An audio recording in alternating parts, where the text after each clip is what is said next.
He was never supposed to live. 3 Marines had been left for dead, bound and broken, across the rusted tracks of a forgotten freight line cutting through the cold heart of Montana. And yet, from the blackened edge of a burned-out tree line, something stirred. It wasn't human. A stray German shepherd emerged from the shadows, limping, scarred, eyes burning with something ancient. No collar. No handler. No name spoken in years. Only purpose. What came next wasn't merely survival, it was resurrection. This wasn't a rescue story, it was a miracle forged in frost, faith, and fire. The dog didn't just save soldiers, he brought back brothers. He turned a graveyard of steel into the beginning of something that would make a broken town believe again. Before we begin, drop your city or country in the comments. And if you still believe that sometimes God sends his angels in fur and fury, hit subscribe, because this story will leave you whispering, Amen. The wind that rolled through Rockridge that November carried a dry bitterness, a whisper that scraped across the pine trees like unspoken grief. Tucked deep in the wilderness of Montana, the old mining town sat abandoned, its rusting silos groaning with age, its rails slicing through the forest like forgotten veins. The sky hung low and heavy, the color of tarnished silver. The air tasted of frost and ash. Along a stretch of warped, unused rail, the forest seemed to hold its breath. 100 yards away, a large German shepherd moved through the brush. His gait was cautious, uneven, his right hind leg dragging slightly, a ghost of an old wound. His once brilliant sable coat had dulled into the color of weathered stone. His name was Bran, though no one had spoken it aloud in years. Once, he had been a hero. A combat K-9 trained by Corporal Clara Oates, a handler stationed in Afghanistan. She had molded him into a lifesaver, trained him to sense explosives, read human panic from the faintest breath, and act before death arrived. But Clara never made it home from their final mission. Bran did. Afterward, he was passed from one handler to another, each connection fading until someone stamped his file, unfit for service. They called him unstable. Eventually, a storm off Highway 93 left him stranded, alone, unwanted, and forgotten. He survived the only way he knew how, by remembering. By obeying instincts forged in war. That morning, he had been tracking elk when something foreign drifted across the wind, burnt rubber, sweat, fear. He froze. Ears upright. Breath shallow. Then came the faint metallic scream of a train's brakes echoing far up the line. It shouldn't have been there. No train had run that track in years. Bran turned toward the sound, every nerve alive. Not far from the clearing, 3 men lay motionless across the rails. Their wrists were bound behind their backs, ankles crossed, mouths gagged with strips of old cloth. One stirred, groaning weakly. Logan Price, 32, former Marine Staff Sergeant. Compact, steady, and scarred by sunlight and war. His lip was split, his left arm limp from a dislocated shoulder. He'd faced explosions before, but nothing compared to lying helpless on a cold track, feeling the rails hum beneath him. Beside him was Hank Morrison, the oldest, 38, broad, shoulders like armor, his face weathered and bruised. A heavy gunner turned silent philosopher. One eye was swollen shut, his beard thick with dirt. He said little, but when he did, it ended the conversation. The third was Nico Rivas, 29, the heart of their team. Lean and restless, all nerves and loyalty. His family had crossed from Mexico 3 generations ago, he'd enlisted at 18 to bring pride to a name that had carried too much pain. Now, his wrists bled from struggling against nylon cords, his eyes darting between his brothers.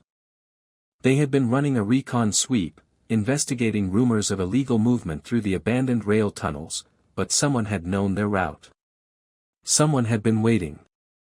The ambush had been silent. Efficient. Professional. Now, death was coming on steel wheels. Bran crept closer, low to the ground. The air stank of blood and fear. His nose twitched as he studied the men, alive, but fading. He stepped onto the gravel. Logan's eyes flicked open, disbelief flashing through the pain. A dog? Here. Bran padded forward. His breath fogged in the icy air. He studied the ropes, sniffed the cords, then began to chew, slow, deliberate, determined. The nylon bit back, but his teeth were patient. When the gag slipped from Logan's mouth, his voice rasped out through cracked lips, "Help the others." The sound of the train returned, closer now, louder, a haunting horn echoing through the trees. "Oh God," Nico gasped, eyes wide.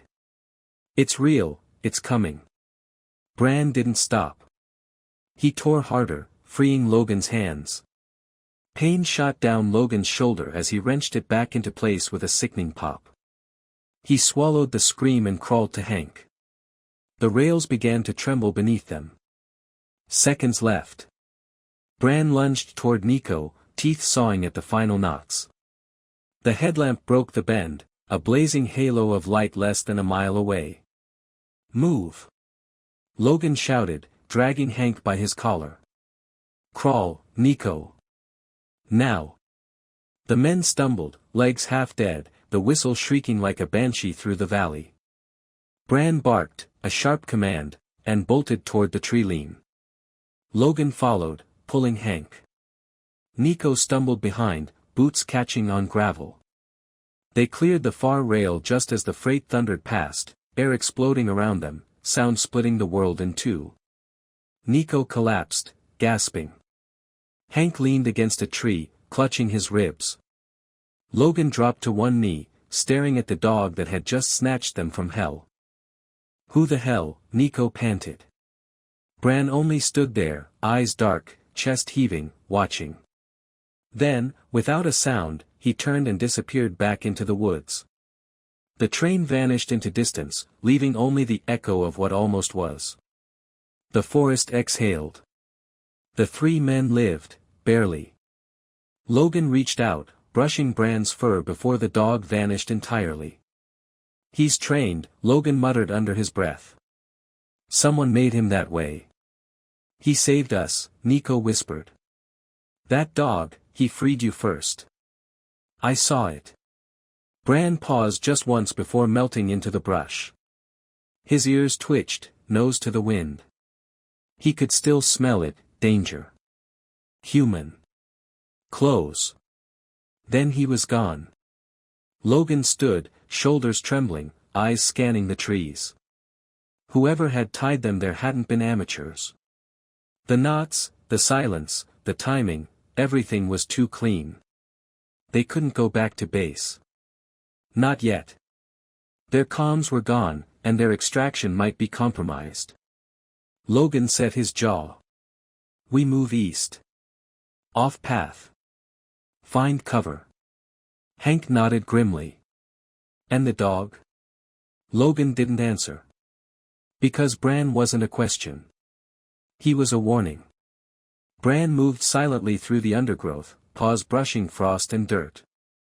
His leg ached, but his purpose overrode pain.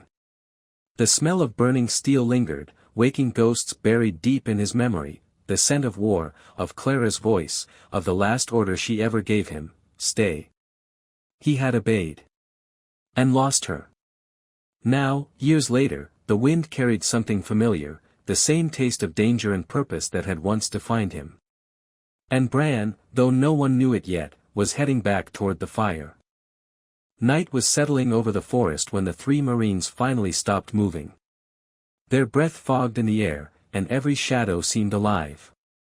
They found an old Ranger Outpost, half collapsed beneath creeping vines. The roof sagged inward, but it offered shelter and a fireplace. Logan pried open his boot heel and struck the small flint hidden inside. Sparks caught dry bark.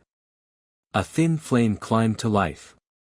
Nico slumped against a crate, half asleep, lips cracked from thirst.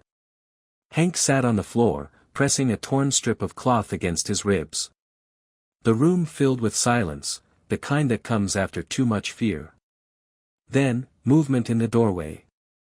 Bran emerged from the darkness, silent as smoke.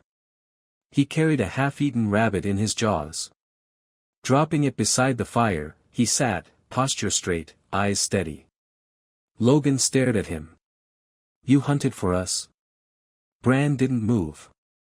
But when Logan reached forward slowly, the dog didn't flinch. He let the Marine's hand rest on his head, fingers brushing the coarse fur between his ears. "He's not wild," Hank murmured. "He knows." "Yeah," Logan said softly. "Trained. Probably ex-military." As the fire crackled, they cleaned the rabbit, hunger outweighing hesitation. The meat hissed over the flames, the smell of life returning to men who'd already met death that morning. Logan's mind, however, wasn't resting. Whoever had tied them to the tracks hadn't done it for sport. It was meant as a message, and someone expected that message to end in wreckage. Outside, the pines whispered under the cold breath of wind. The ranger station moaned like something remembering. And in that darkness, not far from where they hid, a man in a dark parka crouched by the abandoned tracks. He studied the scattered cords and the faint prints in the frost. He picked up a scrap of fabric still damp with sweat, pressed it to his nose, and smiled. Tapping his earpiece, he whispered one word. "Survived." By morning, the fire had died, leaving gray ash and the scent of grease clinging to the air. Nico stirred first beneath a poncho Bran had dragged in from an old storage shed. For a moment, the sagging wooden ceiling above him looked like a coffin lid. "We didn't die," he muttered. "Unfortunately," Hank grumbled from the corner.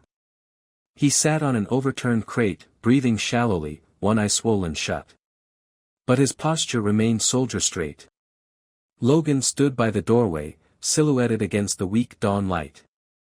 His shirt was sweat-darkened, his wounded shoulder freshly bound. He cleaned the bolt of a compact sidearm they'd salvaged from the ambush. He was always thinking ahead, 5 steps, minimum.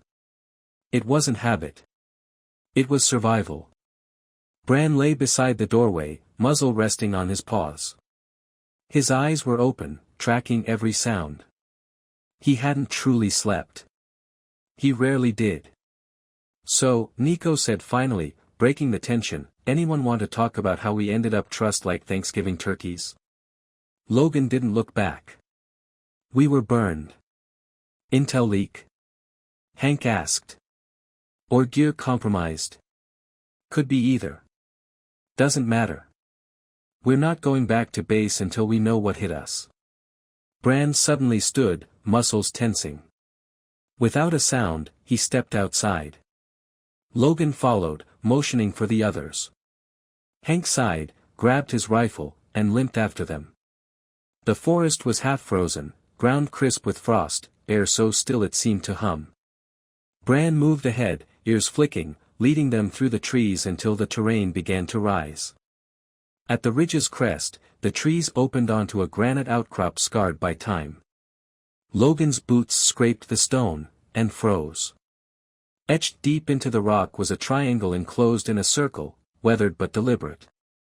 "What the hell is that?" Nico whispered. Logan frowned. "I've seen it before. Back in Helmand. Cartel stash site. But it wasn't just drugs. Weapons, trafficking, people. Same mark?" Hank asked. "Exactly the same. But it wasn't the symbol alone that stopped him. Near the base of the rock, half buried under roots, was a crumpled piece of waterproof paper. Logan crouched and brushed away the frost. A map. Edges torn, mud smeared, but still legible. Their assigned recon route was marked in red, yet there was an extension drawn in pencil, stretching east beyond their objective. And a clean tear, recent, deliberate, where a section had been cut away. Logan turned it over. On the back, scrawled in block letters. "No entry without the mark." His jaw tightened. "We weren't intercepted," he muttered. "We were rerouted." "You mean someone fed us fake coordinates?" Nico asked. "Not just fake," Logan said. "Bait." Bran growled suddenly, low and warning. His nose dipped toward a patch of frost. Logan crouched. Boot prints. 2 sets. Deep, fresh. And a drag mark, as if someone had hauled something heavy through the brush. Someone's close, Hank said, eyes narrowing. Too close, Logan replied. We move. Higher ground. By midday, they'd found cover under a slate overhang. The mouth of a narrow cave gave them concealment. Not comfort, but safety enough. Logan spread the map across the stone floor, anchoring its corners with rocks. Bran lay beside him, eyes fixed on the torn corner like he understood its importance. So whoever they are, Nico said, they've got someone inside our network. Or someone bought access, Hank muttered. Money talks, even in shadows. Logan nodded slowly. This wasn't just a hit. It was a test, to see who'd survive. The fire they'd built burned smokeless, small and careful. Light flickered over Bran's coat, turning the black in his fur to gold. For a long while, no one spoke. The only sound was the slow rhythm of their breathing. Finally, Hank said quietly, "You think we're the only ones who found this place?" Logan's eyes stayed on the map. No. I think we're just the only ones still breathing. The next morning dawned gray and silent. Fog hung low, swallowing the pines. They moved in single file, Logan first, scanning for unnatural breaks in the ground. Hank followed, slower now, one hand pressed against his ribs. Nico trailed behind, quieter than usual. And Bran, always ahead, nose low to the ground, moved like he already knew where ghosts hid. They were searching for the scar in the forest. Around mid-morning, Bran stopped at the edge of a dense grove. The trees here grew tight together, roots like knotted fingers. He nosed at a rise of earth, then barked once. Logan pushed through the brush. Beneath the moss and vines, he caught a glimpse of rusted metal. Not rock, iron. What is that? Nico asked. Not natural, Logan replied, pulling away the vines. Looks reinforced. Together, they cleared the dirt, revealing the outline of a metal hatch, its hinges corroded but strong. An old cellar? Hank asked. Logan shook his head. No. Too deep. This was built to contain something. When they pulled, the hinges groaned like old bones. The smell that rose was old air, stale and cold, untouched for years. A narrow staircase descended into darkness. Bran didn't hesitate. He stepped forward, sniffed the air once, then vanished down the stairs. Logan followed, flashlight cutting through layers of dust. Hank and Nico came next, boots thudding softly against metal steps slick with condensation. The stairs ended in a small chamber. Concrete walls. Peeling paint. Chains bolted to the floor, one still open. A cot lay overturned in the corner, its mattress torn. Nico's voice cracked. This isn't a bunker, it's a cell. Hank moved closer to the wall, running his fingers over faint scratches. Days, he muttered. Someone was counting. Logan crouched near a pile of rags. Beneath them, an old leather journal. Worn soft, corners curled like petals. He opened it carefully. Page after page, filled with cramped handwriting. What is it? Nico asked. Names, Logan said quietly. Hundreds of them.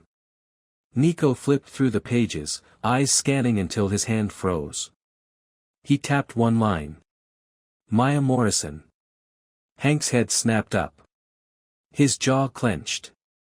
That's your niece, Nico said softly.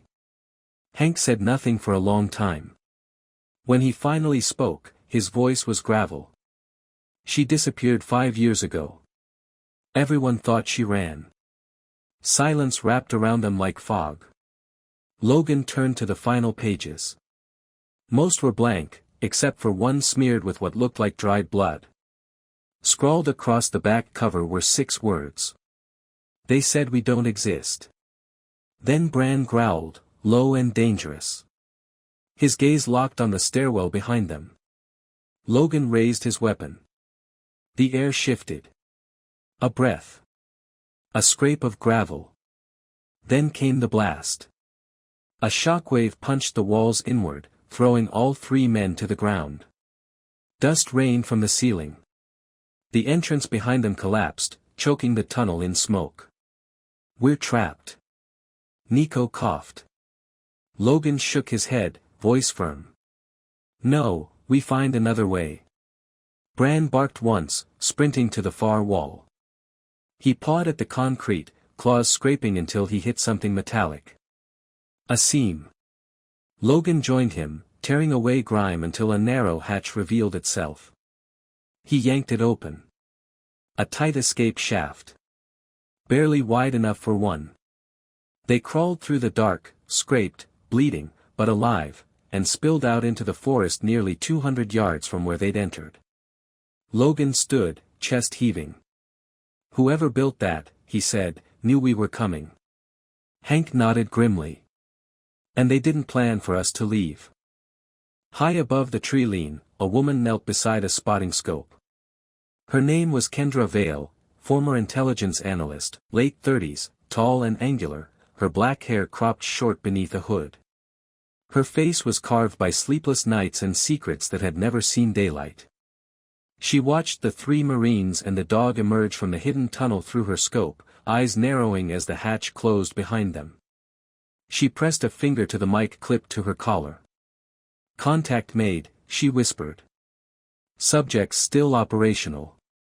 Extraction not advised. They've stepped into something much bigger than they realize. Then she vanished into the fog like a ghost that had finally found purpose again. The forest had turned colder, the fog thick enough to swallow sound.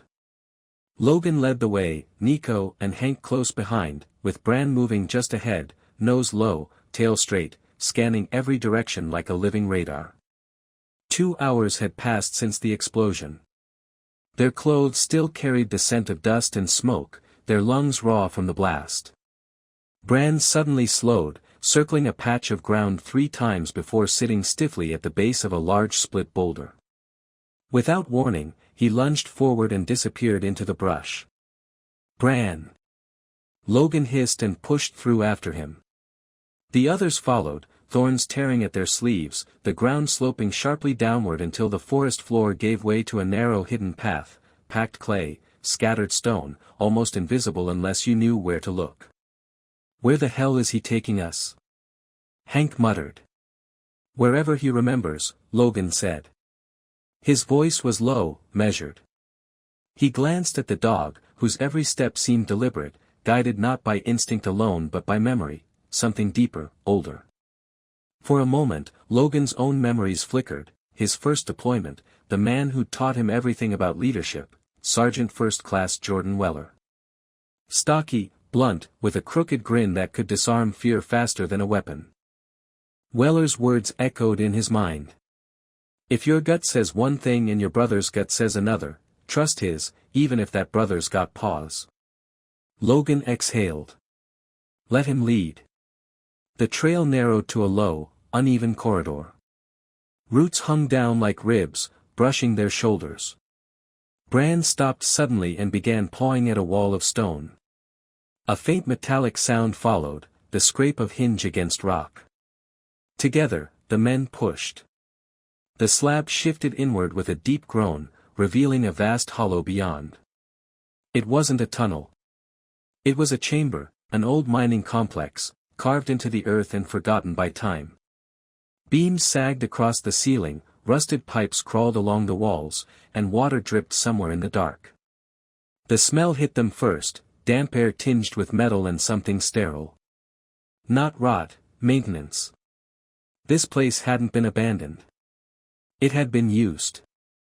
They moved cautiously, boots sinking into soft mud. Then Nico froze. Logan, he whispered, pointing. A flicker of light glowed at the end of the corridor, small, steady, and unmistakably human. Candles. One burned behind a half-closed metal grate. Logan moved forward, weapon raised. Behind the bars were two figures, one lying motionless on a cot, the other standing weakly, gripping the gate for support. The standing figure turned her head, and Nico stopped cold. She was young, early 20s, pale and thin, her dark hair matted with dust but still long enough to frame her face. Her eyes, deep brown, wide, met his. Nico's voice cracked. "Ruby." She blinked. Slowly nodded. "I thought you were," his words broke. "They said you ran." "That you?" "I tried," she whispered. "They caught me." Logan stepped forward, examining the old lock. "We need to get this open." Bran growled softly and vanished into a side corridor. Moments later, he returned dragging something in his jaws, a torn canvas bag. Inside were old, rusted tools. Logan rummaged through them until his hand found a ring of keys bound by wire. The third one clicked. The gate swung open with a groan. Ruby collapsed into Nico's arms, shaking. He held her tightly, murmuring her name like a prayer he hadn't said in years. Behind her, the second woman stirred. She was older, mid-30s, with short blonde hair clinging to her face, skin pale and bruised but her green eyes sharp with life. Logan knelt beside her. "Ma'am, can you hear me?" She nodded faintly. "Name's Claire," she said, voice rough. "We weren't the only ones down here." "Where are the others?" Hank asked, stepping closer. "They moved them last night," she whispered. "Said there was a breach. Packed everything up, everyone. We were too weak to walk, so they left us." "Why?" Logan pressed. Claire coughed, a bitter smile cutting across her face. "Insurance, maybe. Or maybe they just didn't care anymore." Logan exchanged a look with Nico, who was still holding Ruby like he might lose her again. He straightened. "We move now." They surfaced from the tunnels under a canopy of stars. The forest was quiet again, too quiet. Claire half leaned on Logan, her legs trembling with every step. Nico stayed glued to Ruby's side. Hank took rear guard, scanning their perimeter. Bran led the way. Always Bran. No one spoke. The air carried only the sound of boots crunching frost and the faint whisper of branches overhead. They didn't know who had built those tunnels, or why, but they knew this, it wasn't over. They had seen faces now, found names written in a book of ghosts. And whoever had written them down had just lost control. The night deepened. A pale moon hung above the ridgeline, turning the frost to glass.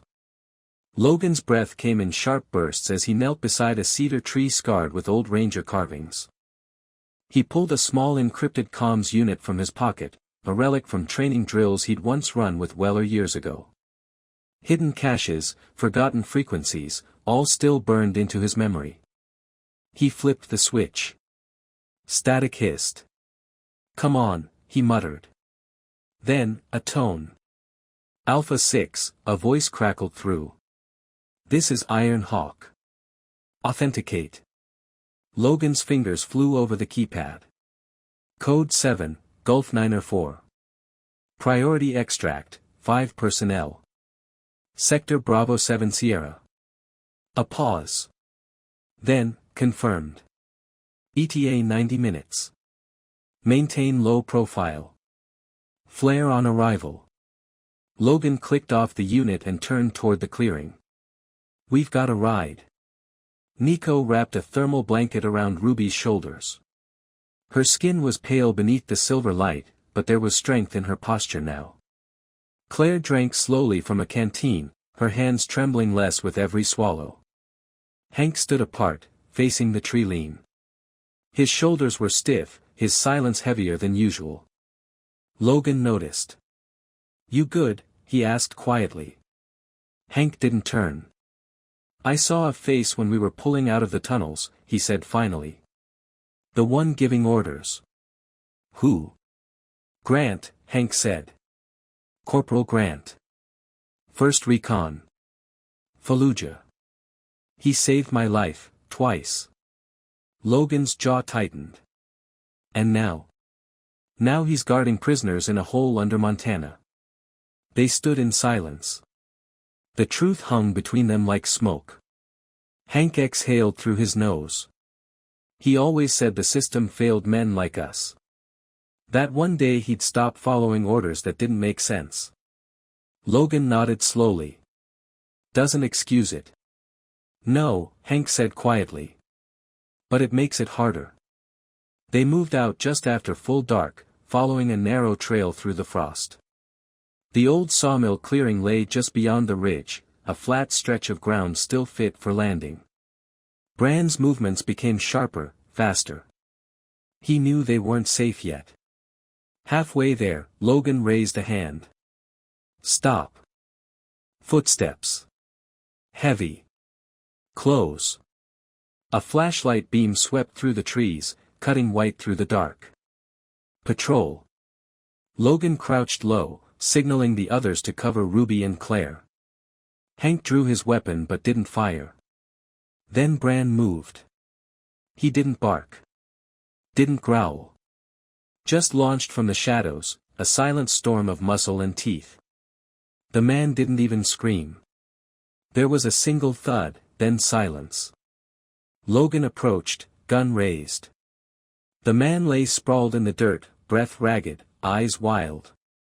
Bran stood over him, one paw pressing his wrist to the ground, low growl rumbling deep in his chest. Don't, Logan warned. He'll break your arm before you blink. The man coughed, eyes locking on Logan. Price, he rasped. Logan froze. You know me. The man's lips twisted. We heard you were dead. Not today. Logan glanced down at the patch on his shoulder, a black triangle over a red field. No name. No unit. What is this? Who are you working for? The man said nothing. His silence was answer enough. Logan motioned to Hank. Tie him. As Hank secured the zip cuffs, the man smiled faintly. You think saving 2 girls changes anything? You're too late. The plan's already in motion. What plan? Logan demanded. The man only smiled wider. You'll see.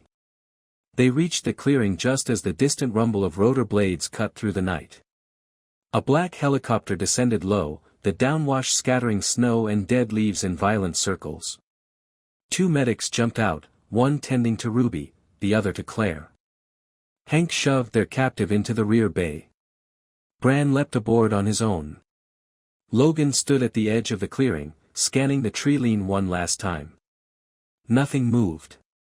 Then he climbed in. As the chopper lifted, the forest fell away beneath them, dark, ancient, and full of secrets waiting to be unearthed. The helicopter touched down on the outskirts of Rockridge, the rotors slowing to a low hum that echoed through the trees. The landing zone was an old Ranger Outpost converted into an emergency field station, wooden walls, generator humming, and floodlights cutting through the fog. Logan jumped out first, scanning the perimeter, his instinct still switched on. Even in safety, he moved like the world was still trying to kill him. Ruby was carried out next on a stretcher, pale but awake, her eyes darting from shadow to light as if she couldn't yet tell which was real. Her mother, Maria Rivas, was waiting, wrapped in a red wool coat, hands trembling. She hadn't seen her daughter in over 4 years. When Ruby's boots touched the ground, Maria didn't cry or scream. She just reached forward, placed her hand on her daughter's face, and whispered, "My baby." Ruby collapsed into her arms, sobbing quietly into the warmth that had once been home. Claire, weak but determined, followed with the help of 2 medics. Her body was battered, but her gaze had sharpened, the kind of look only survivors wear. Hank stepped off the chopper next, eyes scanning the dawn. He didn't trust the daylight anymore, too many ghosts had walked out of the dark. And then came Bran. He hesitated at the ramp's edge, nose twitching.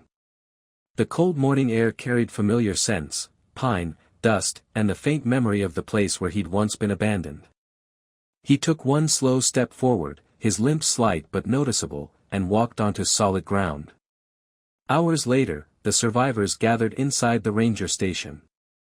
The air smelled of disinfectant and burned coffee. Medics moved quietly between cots, recording vitals and whispering orders. Logan leaned against a table, the ache in his shoulder spreading down his arm. He watched as Nico sat beside Ruby's bed, their hands linked, silent conversation written in touch. Claire sat nearby, sipping water, her eyes far away. When the door creaked open, Logan turned.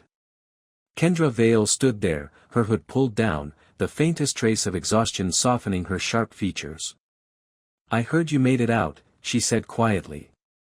Logan's expression hardened. "You knew we were walking into that trap." "I suspected," she admitted. "Didn't have proof until you surfaced." He stepped closer.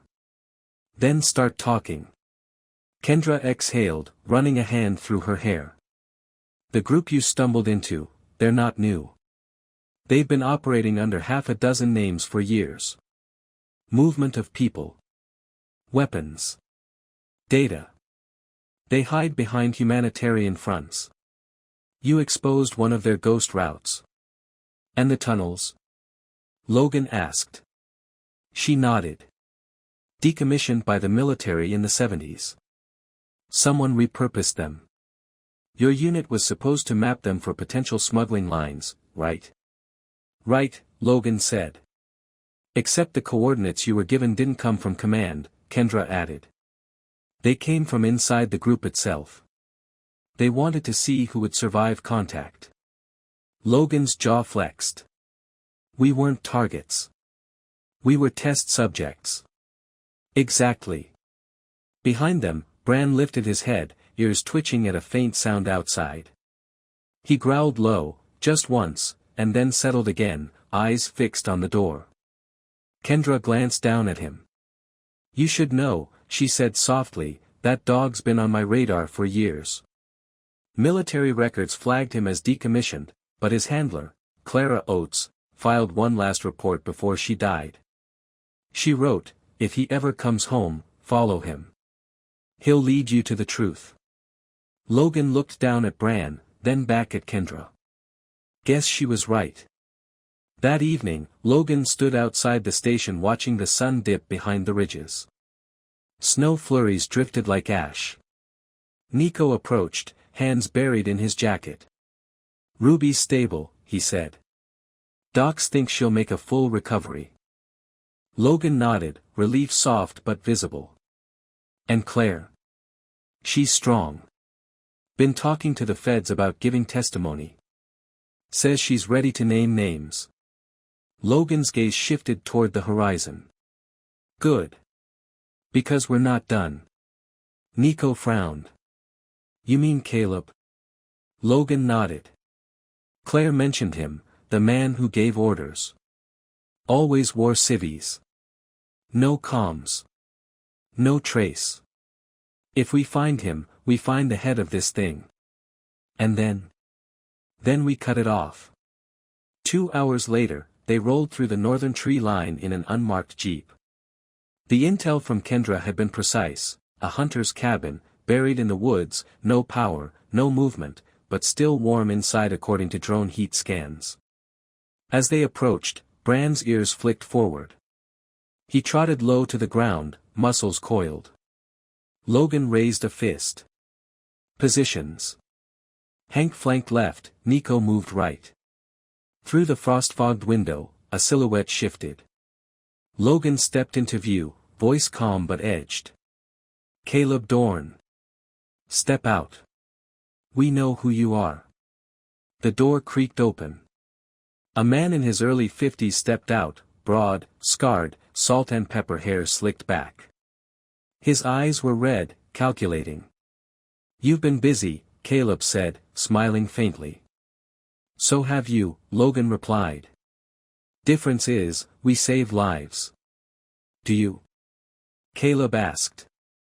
Or do you just bury the right ones? Before Logan could answer, Bran barked, a sharp warning. From behind the cabin, another figure appeared, tall, hooded, armed. Hank reacted first, tackling him into the snow. A scuffle, a gunshot muffled by earth. Silence. Logan leveled his weapon at Caleb. It's over. Caleb's smile didn't fade. You think this ends with me? You've dug up one bone, Price. There's a whole graveyard beneath this town. Logan's eyes narrowed. Then I'll start digging. Caleb's smirk vanished when Bran stepped closer, growling deep enough to shake the cold air. The man finally looked afraid. By the time they returned to Rockridge, Caleb was in federal custody. 2 black SUVs waited to transfer him to a secure facility out of state. Claire gave her official statement, every word crisp despite exhaustion. Ruby followed, her voice quiet but strong. That night, as the sun fell behind the mountains, Logan walked to the small field clinic where Bran was being treated. The building was quiet. A single light glowed from inside one of the exam rooms. Dr. Elise Monroe, the young veterinarian who had volunteered to assist the team, looked up as Logan entered. She smiled softly. He's stubborn, she said. Tried to stand before I finished wrapping his leg. He's earned the right, Logan replied with a faint grin. Elise crouched beside Bran, checking the bandage around his hind leg. Old injury, she said. Nerve damage, untreated. It'll hurt him, but it won't stop him. Nothing ever has, Logan murmured. He reached into his jacket and pulled out a folded sheet of paper. I need your signature. Elise scanned the form. Application for K-9 service recognition, honorable discharge. Logan nodded. He wasn't just a stray out there. He was one of us. Elise smiled, eyes soft. I'll sign it. Logan knelt beside Bran, brushing a hand along the dog's neck. Bran leaned into the touch, eyes half closed. You're home now, Logan said quietly. That night, snow began to fall, soft and slow, blanketing the town in white. For the first time in years, Rockridge slept without fear. The world outside was silent, but for once, silence felt like peace. Snow still clung to the shadows of Rockridge, tucked deep between pine roots and stone cracks. But the sky had begun to change. The sun, for the first time in years, rose warm over the mountains, not harsh, not distant, but kind. It was early spring, the kind of morning that smelled like forgiveness. The town square, once abandoned and rusted, now hummed with life. Folding chairs lined the green in careful rows. Volunteers from the local VFW handed out steaming coffee in paper cups. Children clung to their parents, whispering as if afraid to speak too loud in the presence of something sacred. At the front stood Mayor Evelyn Wren, her navy coat buttoned to the collar, silver hair twisted neatly at her neck. Her voice carried over the crowd, firm and clear. Today, we honor not only courage in battle, she said, but the spirit of those who refused to stay broken. Men who saw pain and still walked forward. And one who carried no rank, no name, only purpose. Behind her stood Logan, Hank, and Nico, their uniforms pressed, medals shining against the morning light. But every gaze, every whisper, centered on the dog at Logan's side. Bran stood tall, coat brushed until it shimmered like sable under the sun. His limp was faint, his posture proud. Mayor Wren nodded to a man with glasses and a small wooden box, Marshal Quinn, the state liaison for law enforcement. Nervous but sincere, he stepped forward and opened the box. Inside was a dark velvet collar with a polished silver tag. He handed it to Logan. Logan knelt, eyes level with Bran's. No longer a stray, he said softly. Not forgotten. He slipped the collar around Bran's neck. The engraved tag caught the light. Not a stray, an unnamed hero. The crowd rose to its feet. Applause filled the square. Bran didn't bark. He didn't wag. He simply lifted his head toward the sun as if it were something he finally understood. Later, when the crowd dispersed and children turned the leftover snow into small melting fortresses, the team walked together into the woods, to the place where it had all begun. The clearing was quiet now, sealed off by the government and marked with yellow tags. But for Logan, Hank, Nico, Ruby, and Bran, it wasn't just a site, it was a grave, and a promise. Logan carried a small sapling in his hands, an apple tree, roots wrapped in burlap. He knelt and began to dig. Hank and Nico joined him, turning the cold earth until the hole was ready. Ruby stepped forward. She was stronger now, color back in her cheeks, her spirit no longer shivering. Around her neck hung a red scarf, the same one her mother had worn that first day. In her hand was a faded ribbon, torn from one of her childhood dresses. She tied it gently around the sapling's base. "No more hiding," she whispered. They covered the roots together. The tree stood small, fragile, yet alive, a quiet symbol of everything that had been buried and everything that had returned. That afternoon, Hank sat on the porch of the guest lodge, a folded letter trembling between his fingers. The handwriting was uneven, written in blue ink. "Dear Mr. Morrison. Thank you for finding my sister. Thank you for bringing her home. We thought she was gone forever. Because of you, we can say hello again instead of goodbye. The family of Maya Morrison." Hank folded the letter carefully and slipped it into the inside pocket of his coat. Then he looked out at the street below, where Ruby and Nico walked side by side, laughing softly under the thawing light. Inside, near the lobby's old wood stove, Logan sat in quiet reflection. Bran lay curled at his feet, one eye open, one ear twitching at the faint creak of the door. The warmth from the fire glowed across his fur like liquid gold. A gentle knock came. Dr. Elise Monroe stepped in, her braid damp from melted snow, cheeks pink from the cold. She smiled softly. "Just came to check on the patient," she said, nodding toward Bran. Logan grinned. "He's got a new uniform." Elise crouched beside Bran, scratching lightly under his chin. "I'd say it suits him." Then she looked up at Logan. "And what about you? You staying?" Logan stared into the fire, its reflection flickering in his eyes. "I think we both earned the right to stop running," he said quietly. "Sometimes, God doesn't send miracles with thunder or lightning. Sometimes, He sends them on four legs, through the forest, carrying pain, purpose, and silence." Bran was never just a dog. He was a reminder, that those forgotten by the world are never forgotten by God.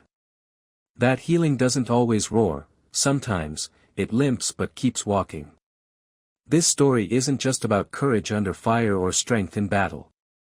It's about what happens when grace finds its way into broken places, through a dog who had no name, a town that had lost hope, and people who dared to love again when they had every reason not to. Maybe you're facing something today that feels too heavy to carry. Maybe you feel unseen, unheard, or left behind. But remember this, God sees even the sparrow fall. And He remembers the quiet ones, too. The ones who limp, but still keep walking. If this story touched you, share it with someone who needs hope today. Leave a comment and type Amen if you believe that even a stray can be chosen, that no one is beyond redemption, and that miracles still walk among us.